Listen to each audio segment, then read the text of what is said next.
মুবারক। আজকে হচ্ছে আমাদের ঈদের দ্বিতীয় দিন, আর বাংলাদেশে হচ্ছে ঈদের দ্বিতীয় দিন।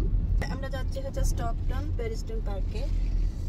আমরা কিন্তু যে পার্কে যাচ্ছি, যে পেরিস্টন পার্কে, ওইখানে কিন্তু বাটারফ্লাই গার্ডেন, জাদুঘর, পার্ক অনেক কিছু আছে।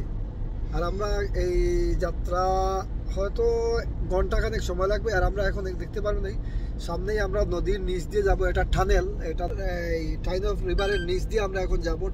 এখন টানেলে ঢুকে যাচ্ছি ওই পারে নিউক্যাসলের সাউথ শিলের শহর, নর্থের সাউথ শিল শহর। এইমাত্র আমরা টানেলে প্রবেশ করলাম। টানেল আমার মনে হয় 3 কিলোমিটার না 2 কিলোমিটার। আমি পুরো ইয়ে নাই, এখন পানির উপর দিয়ে যাচ্ছি, পানির নিচ দিয়ে যাচ্ছি। সরি, আমরা এখন পানির নিচ দিয়ে যাচ্ছি।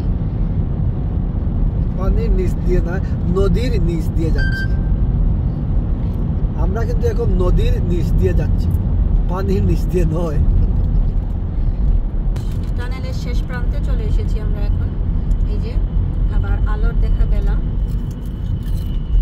কয়লার গাড়ি যাবে, এটা হচ্ছে একটা কয়লার ট্রেন, মালবাহী ট্রেন।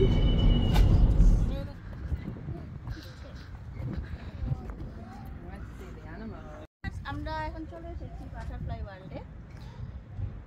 ভেতরে ঢুকে টিকিট কাটার পর সবার হাতে একটা করে 1 টাইম বাটারফ্লাই স্টিকার বা ট্যাটু যাই বলেন ওরা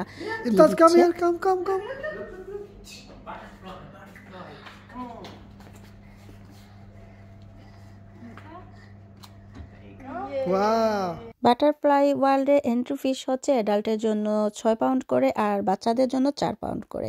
আমাদের টোটাল এন্ট্রি ফিস ছিল 28 পাউন্ড। এখানে কিন্তু খুব হট টেম্পারেচার, একদম বাংলাদেশের মতো টেম্পারেচার। আর দেখতেই পাচ্ছেন সবকিছু সবুজে ছেয়ে আছে। এর ভেতরে কিন্তু বাটারফ্লাই আর বাটারফ্লাই।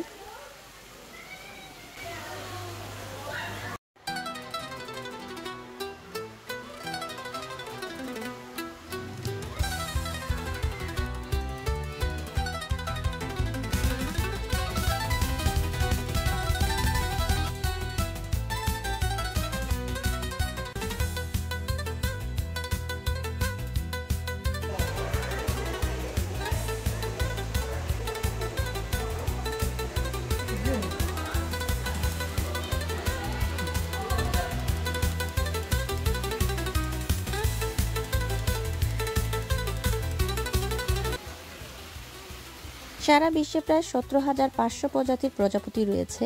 এই ছোট্ট বাগানটায় হরেক রকমের প্রজাপতি দেখে আমার মনটা যেরকম উড়ু উড়ু করছে, সব রকমের প্রজাপতি দেখলে কি অবস্থা হতো আল্লাহই জানে। প্রজাপতির পেছন পেছন প্রজাপতি হয়ে আমরাও কিন্তু ছোট ছোট শুরু করে দিয়েছি।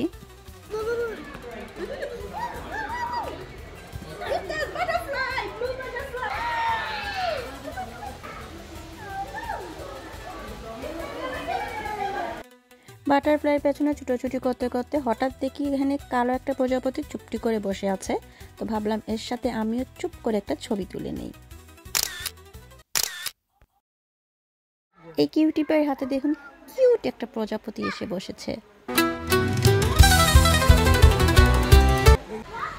ওই মেয়েটার হাতের মতো হাতে যাতে প্রজাপতি বসে, এর জন্য হাত বাড়িয়ে প্রজাপতির পেছন পেছন এখন দৌড়াচ্ছে। শুধু ইব্বি না, ওর ড্যাডিও ট্রাই করছে হাতে প্রজাপতি বসানোর জন্য।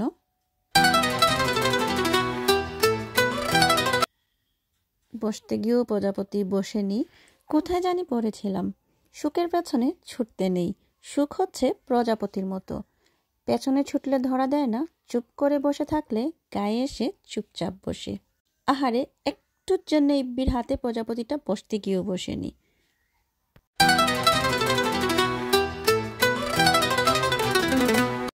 এদিকে আমরা সবাই প্রজাপতি ধরার বৃথা চেষ্টা করছি, আর অপরদিকে ওই মেয়েটির হাতে আরও একটা প্রজাপতি এসে বসেছে।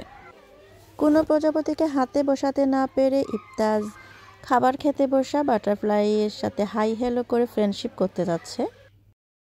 প্রজাপতি ছাড়াও কিন্তু এখানে অনেক কিউট কিউট কালারফুল মাছ আছে, আর এই মাছগুলা কই নামে পরিচিত।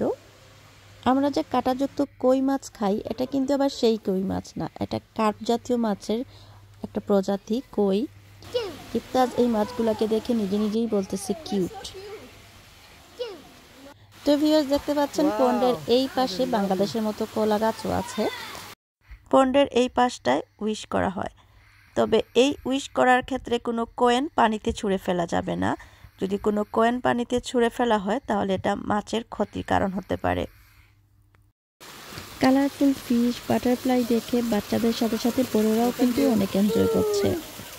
বাটারফ্লাইয়ের এই ছোট্ট ওয়ার্ল্ডের জন্য কিন্তু প্রাকৃতিকভাবে এখানে বাটারফ্লাই উৎপাদন করা হচ্ছে। এই যে দেখতে পাচ্ছেন এক বক্স, এই বক্সের ভেতরে কিন্তু বাটারফ্লাই পুরো জীবনচক্র কন্ট্রোল করা হচ্ছে, গুটি পোকা, শুঁয়োপোকা থেকে বাটারফ্লাই। বাটারফ্লাই এবং ফিশ ছাড়াও কিন্তু এখানে আরও সুন্দর সুন্দর জিনিস আছে দেখার মতো। এক ব্লগে সব কিছু শেয়ার করলে ব্লগটা অনেক বেশি লম্বা হয়ে যাবে, আর লম্বা ব্লগ অনেকেই পছন্দ করেন না। এখানে আর কি করলাম আর কি দেখলাম সেসব কিছুই থাকছে বাটারফ্লাই 1 পার্ট 2-তে।